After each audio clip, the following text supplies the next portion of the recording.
Hey everybody, welcome to another episode of Outside Looking In, the podcast series wherein I talk to 29 other people about what their team is like, and then also ask them about the Raptors so we can gauge some kind of consensus, building together, I guess, a fan base who listens to this podcast, who knows about the league at large, and you have a really good idea of what the league thinks of the Raptors. And today we have Aaron Edwards, of course, a comedian, writes for All Caps NBA, Crooked Media, and a host of the Locked On Suns podcast. A very talented man, a lot of different hands and a lot of different Pringle cans, as it were. And how the hell you doing, man? I'm doing good. It's been a long week for us Suns fans, but it's been a pretty chill week for the most part. Okay, so that's where I want to start. And so there's this thing that happens when it's kind of what happened with Adam Silver when he first came in as commissioner, and everybody wanted Donald Sterling gone, and Adam Silver was like, "Be gone, shoo." And then he had good press for like 5 years, Yeah. despite not doing anything else. PayPal is seizing the very same opportunity here. Does it not seem that way? Yeah, like they pretty much saw Adam Silver's like corpse slowly walking, and they're just like, we can feed on that, and everybody's attacking him right now, and rightly so. Like I'm sure we're gonna get into that, but yeah, like everybody's going for him. Saying the quiet part out loud is really funny. And I wondered because I talked about this with Blake too. I was like, why didn't he just say, like, hey, this is America? It's not really the constraints of the NBA. Like, this is America. Ownership has way more power than employees. Like, this is a country that has been undercutting unions and everything associated with like labor power for 100 years. But instead, he's like, yeah, maybe they do have extra rights, you know? Like, I'm curious what you make of that. It was crazy because, like, to me, if I was in that situation, that press conference would have been 15 seconds long. Like, you just have to go up there and be like, these are my bosses. What you want me to do? And then just get off the stage. That's all he had to do. It's a tough position. So if I can lean on you for this, I'm going to ask you the Sarver situation for Raptors fans who maybe have been completely oblivious to what's happening. Anybody who listens to this podcast, can you run me through the cliff notes of what happened in Phoenix? So Sarver was a tough hang at work. He would berate you. He would be sexually inappropriate. He was dropping N-bombs left and right because he thought he should be able to say it. If his players were saying it, people were releasing their NDAs to breaking their NDAs to even bring this up. Like hundreds of people were. And yeah, he was just pretty much a dirtbag at work. And I think that was where the league kind of got confused, was like, is he racist or is he just a jerk? And I think that was probably the confusion of the whole thing. Maybe it's like the Venn diagram. He's right in the middle, a racist jerk, right? Yeah. And yeah, so the fallout is what he got suspended for a year and fined 10 million. Yeah. Okay. As a Suns fan, what are your thoughts on that? I think that he should have just take his like huge punishment of $1 billion. Like, I think just selling the 36 or 34% of the team that he has would have just been simpler. Like, he doesn't lose in this situation. But I think that he was going to take this whole thing to court, and that's why they ended up where they were, because he kind of threatened to pretty much blow up even other owner spots and say like what stuff that they do at their places. And I think nobody wanted to deal with that. Adam Silver especially didn't want to deal with that. So they just kind of like let him be and gave him this kind of slap on the wrist. Is there a famous snitch who people ended up liking, like in media, in movies or anything? I can't think of one. I think like in American Gangster, Frank Lucas ends up snitching at the end, and I think Denzel makes it seem charming. So I think he's like maybe the only cool snitch I've ever seen. And yeah, Sarver would not have been. I guess that makes sense, especially in the big like cabals of power. There's a lot of stuff going on. Yeah. And Sarver was like, if I'm going down, you're all going down with me. Only my stuff won't send me to jail. it will only get me a payout. You guys don't want to know what happens with your Yeah. stuff. I just imagine he was like just at the table and he was like, I got Mark Cuban. They were like, we already know about Mark Cuban. And then he had to just keep naming people until they got to somebody that he might know. Oh man, it's like that what is it? Harry Potter. What's the Death Eater's name who's like on trial and he's like naming the other Oh, Death Barty Eaters? Crouch. Yeah. Barty Crouch Jr. Yeah, it's like some owner or whatever. Okay, so I think the standalone idea we're taking away from that is racist dirtbag should just take the payout and leave. Who knows what's gonna? Well, actually, the last question we'll ask about this is with PayPal and another minority owner said that he wanted him to resign. Right?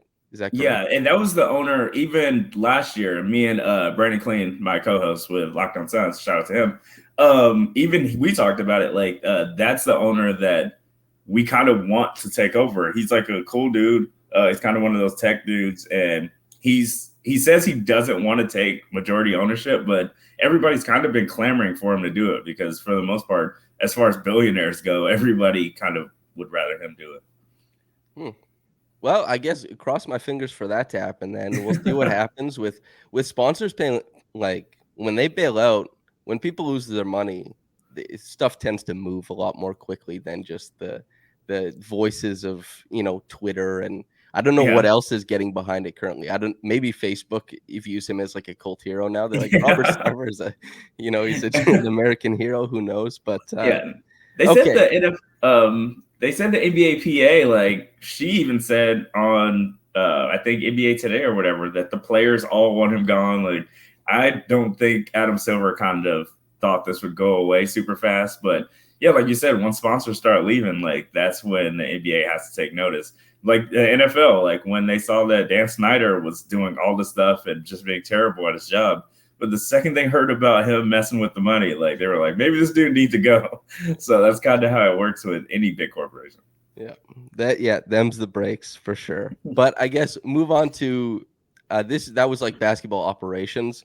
We'll move on to, I guess, basketball, and that's the Raptors. So I've been very selfish in doing this podcast series because it's not just a preview series where I talk about the other team. It's where I ask other people to talk about the Raptors. And so it's, Raptors fans or a fan of any team. They're like, what do other people think of us? Do you like the players I like? Do you think my players are good? Do you think they're underrated?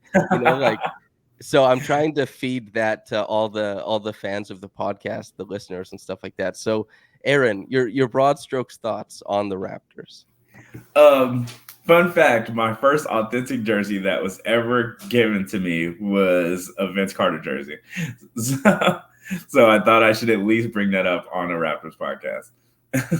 That makes a lot. I think my first jersey was a Steve Nash jersey, and it was the orange Suns one. That's the bad one. Yeah. It was bad, but my parents would never buy me anything like that. And here's the worst part: it was at Value Village for like $7. I saw it. I told my dad, I'm a little white Canadian kid who likes basketball. There's a Steve Nash jersey for $7. Like that's a layup. And he said, we'll come back tomorrow and see if it's still there. I was broken, dude. No. I was like, wait, please. It was still there. And then additionally, when I was like 14 and on a little thrift shop trip, I bought a Vince Carter vintage jersey as well too. So you and I were in close proximity there. But with more modern players, what are your thoughts on the Raptors? I just love their team makeup. I went to college in Kansas, and I was there when Van Vliet was at Wichita State. So like I remember his game like perfectly because I thought Cle Anthony Thomas was gonna be like the dude. And so like I just remember that team because they were just hoopers, and just seeing what Van Vliet turned into in the league, like it's special. Like dude is a hooper.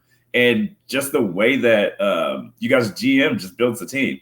Like he just puts the longest arms out there. If you can move your feet and you got the longest arms, like you're gonna play on the floor, other than Van Vliet, obviously. But I just like the makeup. They're just defensive oriented, and it's just like a fun team to watch because it's just a bunch of non-household names. But the second you get on the court, it's hard to score, and they can all get to the rim whenever they want. So with Fred Van Vliet, an interesting thing that's been with him rising to being one of the better shooters in the NBA. One of the interesting aspects is that he has side spin on his jump shot. That's covered. Yeah. Did you know about that when he was at Wichita State? Because that was kind of people only started paying attention once it was in the NBA, but it was there in Wichita. Yeah, I didn't even notice that until people started bringing it up. It kind of blows my mind too. There's like a lot of different variations of what jumpers look like in the mechanics, but as far as the Yeah. ball coming off the hand, it's usually backspin, but Yeah. side spin blows my mind. Well, Pascal, Peja yeah, Stojakovic had side spin. And I remember that was a yeah. huge deal that everybody always talked about because he was such a great shooter with side spin. And I didn't know Van Vliet had it. That's I wonder if a kid out there has ever thought like maybe I should be like Peja, and then the coaches started looking at him like he was just like off his rocker. Like, what the hell are you doing, kid? This is insane. Those Kings teams are fun though. Yeah. Oh man, they were awesome. That's there's like a Tim Donaghy. Did it come out? There was like a Oh yeah, on documentary. Netflix. Is it Yeah. out? Yeah, it came out like 2 weeks ago. Oh, did you see it? Oh no, I didn't watch it yet. I feel like I want to save it. Yeah, I haven't seen it yet either, but I have very strong reservations about that playoff matchup against the Lakers. I'm Yeah. very pro Kings, so I don't know if I'd be vindicated if I watch it. I mean, yeah, like during that time, well, one of my best friends around that time was Mike Bibby's nephew, so we got to like hoop with him and go to his camp and stuff. So I'm always going to be on the King side of this. Wait, so when was the last time you saw Mike Bibby?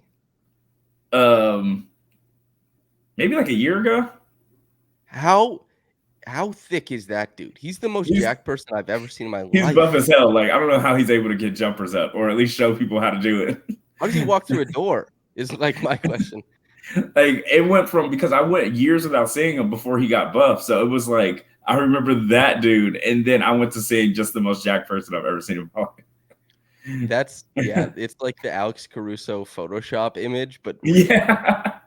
Man, I can't believe it. That's if I was a professional player this is why I'm not there's a million reasons why I'm not a professional player, but this is one of them. I don't have that dog in me. If I finished my career, I'd be big, dude. I'd be eating. You'd go that way? Yeah, I think I would. Like, I don't know how Mike Bibby would just became like a gym rat and just got like buff as hell. Okay, there's big names, a couple on the Raptors. One of them, Scotty Barnes, because he's Rookie of the Year. Pascal Siakam, All NBA. I'm curious what your thoughts are on those two players. I love Pascal. Like, I remember it was like the knock on him that he didn't really have any moves, but like it's the Giannis thing. If the one move you have keeps working, then why are you going to learn another one? And that's how it is with Pascal. Like he can still get by you, and once he gets into the lane, like he can hit that little jumper once he spins back the other way, like he sometimes does, and he can just pretty much do whatever he wants. And until you make him stop, he's just going to keep doing that. And Scotty Barnes, I just love him on defense, and I didn't even expect his offensive game to be how it was. He's just so versatile, and at such a young age, like I didn't expect any of that from him because I didn't know his game in college. You're the same as basically everybody else. I've had this conversation with like everybody. Everybody's like, "Hey, I didn't see this coming with Scotty." And man, Scotty and like 6 other people in the world were the only other people. Even, like Scotty's mom is even probably like, "Damn, I didn't know he had that in him." But okay, so there's a couple guys you like on the team. There were rumors that DeAndre Ayton, of course, like the Raptors were involved in the Ayton and the KD talks all summer. And, the Suns were involved in all of the Ayton talks and a lot of the KD talks. None of it came to fruition. I just did the Brooklyn podcast with Matt Brooks, and I kind of did like the what the hell is going on in Brooklyn thing. He was, about as confused as I was. I'm curious if there was a trade that went through, what was the package you would have wanted from Toronto for DeAndre Ayton? I think it would have had to been a signing trade with Ayton, or I think it would have just been Ayton straight up, and we would have probably had to get rid of our first, which is kind of going to be bad for a little bit, or future first. And I wanted Pascal bad. Like we just needed bucket getters and dudes that could get fouled. And I'm sure we're probably going to talk about that part later, but it's just that was like a big thing with Phoenix is I just wanted a dude that was a bucket and that could pretty much force your hand on our team because we kind of don't have any of those.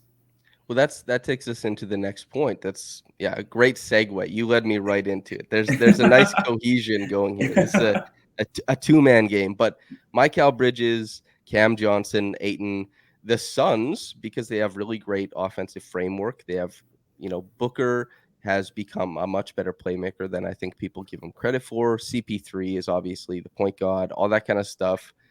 The three that I mentioned first have been efficient for forever and, in different ways, but also all of them have kind of been capped at a certain amount of usage.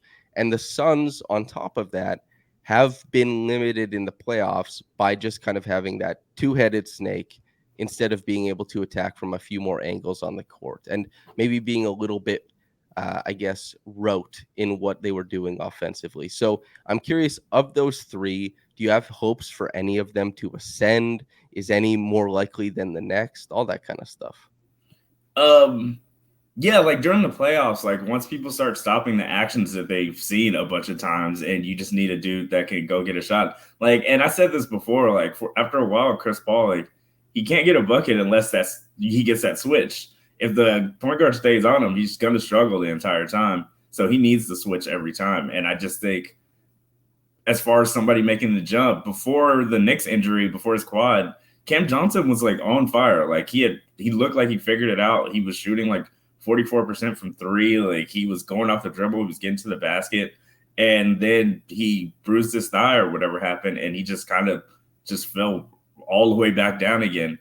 And in the playoffs, we kind of needed the Cam Johnson we had before that. So I've been hoping he's going to make the jump the entire time. He does have like a bag, if you want to say that, but he doesn't really get to use it because he came off the bench for Crowder the entire time. But I really think he's probably going to be the one to make the jump this year. Bridges-wise, like when Book got hurt or when CP was hurt and he was putting up like 16 a game, it wasn't like flashy and off the dribble, but he was finding ways to get to the rim and just making open shots and being way more aggressive. That's all we've ever wanted in Phoenix was for Mikal Bridges to be aggressive. Because, like he has the harder defensive like part of the game, but every once in a while, like you forget he's on the court on offense, and we just kind of needed a little bit more from him on that. And then with Ayton, I think Ayton has been obviously he's imperative to what they do because he's such a good roller and he's such a good cleanup guy offensively. But if he was going to expand a part of his game, what would you be looking for?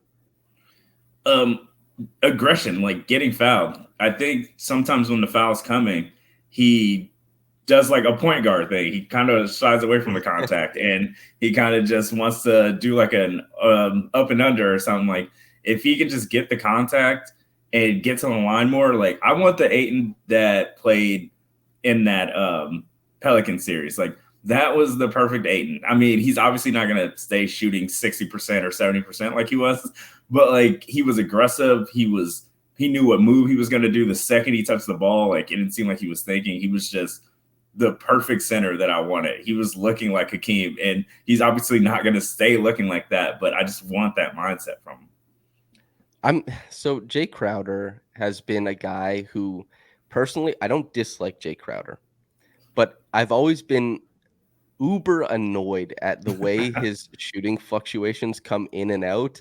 And Same. there have been times when I've been cheering, and it started when he was on Miami, and I wanted Miami to lose the series, and Jae Crowder was taking like 11 threes a game and hitting like 7 of them.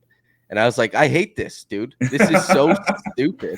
I'm like, Jae Crowder, what are your thoughts on him? Yeah, it's like, but there was sometimes when the team was falling apart, even in that Dallas series, like he was the only one that seemed like he wants to be out there sometimes. You're going to get a Crowder that wants to hoop a majority of the time, like whether you get the good version or the bad version. Like he'll go on a stretch where he's like 0 for 18 in his last 3 games, and then he'll get out of that funk and he has like 3-4 point plays in the same game. Like it's crazy with him. Like if he could just be that dude that like whose jumper is on, he can pretty much do whatever he wants. Because even every once in a while, he'll put the ball on the floor and make a really good pass off a double. Like he can hoop, but when that shot's not falling, it's a struggle to watch. It definitely, yeah, he's one of those players. It's not often that I'm off put by a guy's performance, but he's one of the guys, the few in NBA history that I felt that way. I don't know why. Maybe it's because, well, actually, he was the guy who was beefing with Booker after the 70 points, and Yeah. now they're teammates. Just as a point of curiosity, was that ever covered by anybody in Phoenix? Like, hey, what happened with this? Were they ever asked? No, I think Book was asked like immediately after, or they were in a facility because somebody was like, "Wait, they had that like altercation together," and he was like, "I never seen so many people that happy after a L or something." I think that's what Crowder said, and Book like said something about like you're just food on defense, Yeah. but it was just like I think they acknowledged it quickly and they were like, "It's all good, like it's just ball," and I think that was pretty much as far as it went. Hmm. Yeah, that fits. I like when guys are able to drop things quickly. It's impressive because this has been my long-standing opinion is that I I think there's some fun aspects to like the, like dickhead, like aggressiveness in Yeah, basketball for sure. But I really like when players are nice to each other because it gives you a really great frame of reference that these guys who play the highest level of basketball are better sports than all the guys at the local like YMCA or LA Fitness. yeah, It's like there'll be a dude who will come off his shift and will freak out and like start throwing yeah. punches. And it's literally the smallest game in the world at that point in time. And these NBA players could like lose a game. Maybe it affects like a $500,000 bonus or something, and they'll dap up. It's just Yeah. I've always appreciated the positivity for I sure. like the other way, especially when it comes to like Katie and PJ Tucker, because they've had to play like hard games against each other and they're like really close. Their parents are close, like all of that. And they go hard at each other. Like they get into it so much. And you just know that they're probably hanging out at each other's houses like right after. Like it's always funny, like seeing Yeah, that. that's I think my favorite video was the one where PJ and KD are like talking a lot of trash. And Yeah. then KD's mom starts talking trash to PJ and PJ starts talking like really sweet to her, like being like Yeah. really nice. It's like, oh yeah, that's pretty good. More so in the team-wide stuff. I think that the Suns, Monty Williams, he gets a lot of love for the offense that they run. They run a ton of pick and roll, a ton of Spain pick and roll, and they have so many secondary actions that spring off of that. Like really beautiful offensive Yeah. design, and that's part of what makes Mikal Bridges so, I guess, good offensively is because he's a good shooter and because he makes quick decisions. So he doesn't necessarily need his dribble to get downhill. Like they'll run a Spain pick and roll. Maybe the team like ices it. They'll swing it to the other side where he's coming off a pin down and there's a lane to the rim. Something like that. Yeah. And that type of offense helps out players like that a lot. It's not necessarily the bucket getters offense, but it Yeah. helps out players like that. I love that. I want the Raptors to emulate some of that because the Raptors are such a vibes offense, dude. They isolate so much. Like this is a fun stat, but Pascal Siakam had the most isolations in the NBA last year, I did 803. not know that. I mean, I More don't want them to have that many, but I do like I like a more bucket getter. more than Luca. Pascal Siakam isolates more than Luca. That's I like Pascal. I really like his game. He's all NBA. ISOing more than Luca is maybe not the best assigning of everybody's talents. OG ISO'd a lot when maybe he should be put in Oh motion yeah, I more. forgot to mention him. I like him too. Oh, good. Yes. So, but anyway, I like that aspect of the Suns. Of course, they need to diversify at times, and we talked Yeah. about that. But I'm curious, when you watch the Raptors, is there anything that you say, I wish the Suns did that? Even in like tough games, like I think that you guys don't foul. And like I think like the Suns, like we were really good on defense, but there are just sometimes when we just have like the dumbest fouls. And I know Booker's still kind of like learning and stuff, but I just like you guys' length and how quick everybody is and just the defensive game plan. Like Nick Nurse will put your best player through hell if he has to. And I think just like Monty hasn't figured out how to put the best player on the opposite team through hell. Like I don't think he really has that figured out yet. It was really interesting because, You're absolutely correct. During certain parts of the season, the Raptors did a really great job of not fouling. To start the season, when the whistles were swallowed, the Raptors Yeah. did not foul that much. And then once the whistle changed, they fouled a lot. And they had a stint last year where they were 30th in defensive rating for like a month. It was Oh, really? Yeah, it was horrific. But then, they adjusted back and they stopped fouling as much. And so have you watched I Think You Should Leave? Oh, Like, yeah. okay, so Yeah. you know the skit where it's like, he can hit. Oh, I feel like yeah. since the Raptors have like Fred is a he can hit guard because Yeah. he's so small. And because the Raptors are often playing somebody undersized at the big position, I feel like they get the he can hit type thing, Yeah. And maybe That's DeAndre so good. Ayton doesn't get the benefit. No, he kind of doesn't deserve the benefit yet, honestly. That makes sense. But I do, the he can hit thing, it lives rent free in my mind. So I was thinking of like, I feel like it's a he can hit scenario. But they eventually adjusted, but they're very aggressive. Gary Trent Jr. and Fred VanVleet both are highly successful at on-ball digs and stuff like that. Yeah. And there's some he can hit stuff going on there, of course. But also just the long wingy guys, they can I guess recover into spaces without fouling maybe a little bit more often. Last question. So a healthy Suns season likely means, I guess, 2 all NBA selections probably. Yeah. If Chris Paul maintains his level of play, and Devin Booker by all means should be ascending, like he should keep improving. So those two guys should probably be all NBA players. My Cal, probably if they're good, will repeat for an all defensive team, all things considered. Do you think that the Raptors will have any awards given to them on the other side? It depends. Like, what kind of jump do you think Scotty's going to make? Because for Rookie of the Year, it's got to be some pretty big leap. Like, I think you have to have some pretty big expectations for him. And if that's the person you're thinking, then I think maybe a third team, like second team all defense or an all defense might be in there. I mean, that's still Giannis's position, so I'm not sure.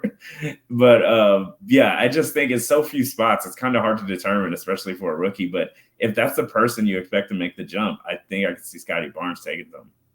I wonder, Scotty, because every once in a while, I think Luka was a second-year All-Star guy. Yeah. There's not that many second-year All-Star guys. I don't think Scotty will be an All-Star this year. I don't see it.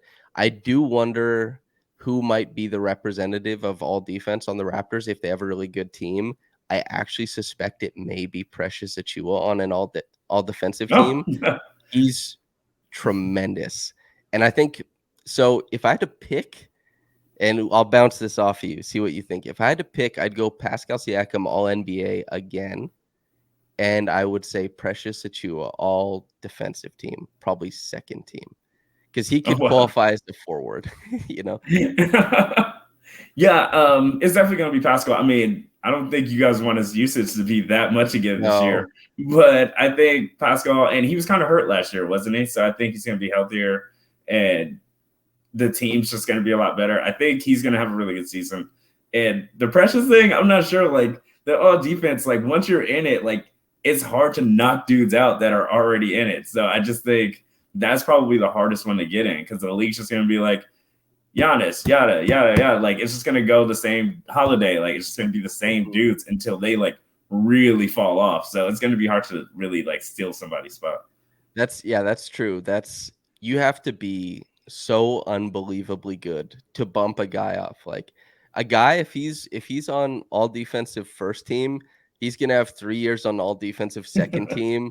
And he'll be bad by the end of it, but like the voters, it's like some dude at like a newspaper in Boston who's like, yeah, I like JaVale McGee. I think he gets a lot of blocks, and like all that kind of stuff. Like, I can't remember who it was, but whoever voted Andre Drummond Defensive Player of the Year, like in 2018, it's like there's always dudes like that, like, establishment media, traditional media. They're watching like 6 games a year, and they're like, Chris Paul, like, he's still gonna get some votes because he was all defense. Like, 7 straight years. Like, I just Yeah. think it's really hard to knock dudes out because it's just in their heads now. Like, they're like, this dude can play defense. You don't just stop knowing how to play defense, Yeah. and they just give it to those dudes. That's yeah. And then once people stop acknowledging your defense, then it's like it's completely the other way. Like I think the first year that LeBron didn't make all defense, somebody published that study that was like LeBron walks 85% of NBA games, like so Oh, like yeah. he's just reserving his energy and all It that was like kind of when stuff. all the pictures started dropping of him just not even passing half court. Yeah. Like, He's like, my offense is too important. You guys got to play D. Like, pound the hardwood, like pull up the shorts, see what you can do. yeah. Aaron, as far as like Raptors, Suns, is there any parting shots you want to give? If we haven't discussed something, feel free to monologue, as it were. Parting shots. Just bucket getters. I've been saying this all summer. Just at the end of the day, I watched my team get blown out by 40 in the playoffs. If you do not have a bucket getter, you're going to be in trouble. And if you have an old dude that refuses to put up a shot, you're going to be in trouble. So I just think make sure you have a bucket getter coming off your bench. Like, that's my biggest thing because that was my biggest thing with the Suns this year. That's why I've been screaming for Jordan Clarkson since that final buzzer from Dallas. Like, I just think we need somebody that can get a bucket. He would be really great. He would work in a lot of their set actions as well. Yeah, he would work, and it would just give Chris. I don't want him to play 37 minutes a game, 36 minutes a game this year, and so I think it would just help out for just the playoffs. Like, I don't want us to be a first seed anymore. Like, let's just get that 4 to 5, and I'm fine with that. Let's just get there healthy.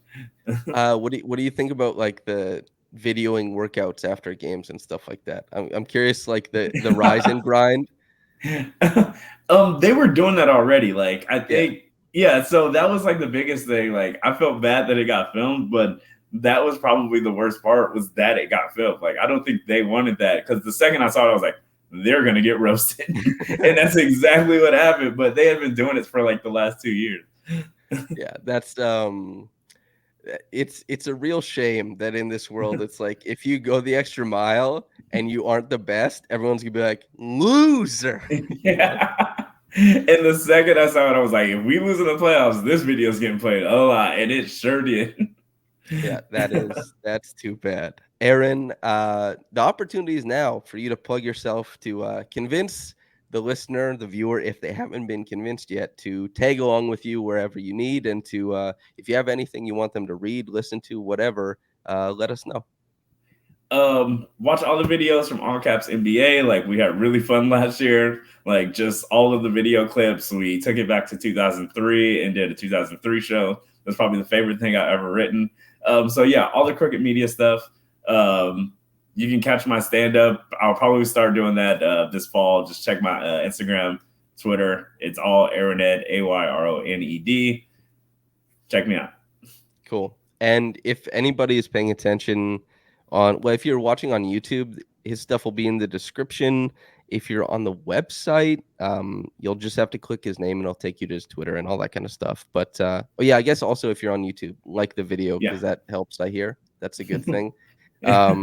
Algorithmic overlords, something like that, yada yada. And podcast channel, just keep doing your thing.